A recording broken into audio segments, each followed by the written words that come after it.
ಹೆಸರು ಕಾಳು ಮೊಳಕೆ ಕಟ್ಟಿರೋದು ತೊಗೊಂಡಿದ್ದೀನಿ. ಕ್ಯಾರೆಟ್ ತುರಿ, ಸ್ವಲ್ಪ ದಾಳಿಂಬೆ, ಕೊತ್ತಂಬರಿ, ಅರ್ಧ ನಿಂಬೆಹಣ್ಣು, ಮೆಣಸು ಪುಡಿ, ಉಪ್ಪು, ಸೌತೆಕಾಯಿಯನ್ನು ಸಣ್ಣದಾಗಿ ಸಿಪ್ಪೆ ಸಮೇತ ಹೆಚ್ಚಿಟ್ಕೊಂಡಿದ್ದೀನಿ. ಈಗ ಇದನ್ನು ಮೊಳಕೆ ಕಾಳಿನೊಂದಿಗೆ ಸೇರಿಸುತ್ತೇನೆ. ಕ್ಯಾರೆಟ್ ತುರಿ ಮತ್ತು ದಾಳಿಂಬೆ, ನಂತರ ಇದು ಸೌತೆಕಾಯಿ,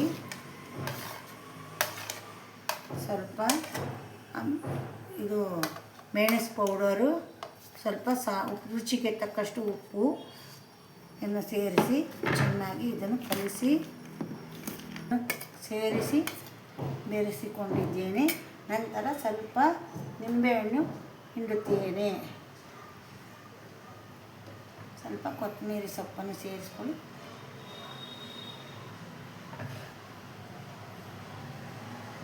ಆರೋಗ್ಯಕ್ಕೆ ಬಹಳ ಒಳ್ಳೆಯದು. ಸ್ವಲ್ಪ ತೆಂಗಿನ ತುರಿ ಹಾಕ್ಕೊಂಡು ಕೂಡ ಮಿಕ್ಸ್ ಮಾಡ್ಕೊಳ್ಳಿ, ತಿನ್ಕೊಳ್ಳಿ. ಬಹಳ ಟೇಸ್ಟಾಗಿದೆ. ನೋಡ್ಕೊಳ್ಳಿ ಎಷ್ಟು ಚೆನ್ನಾಗಿ ಕಾಣುತ್ತೆ ನೋಡಿ.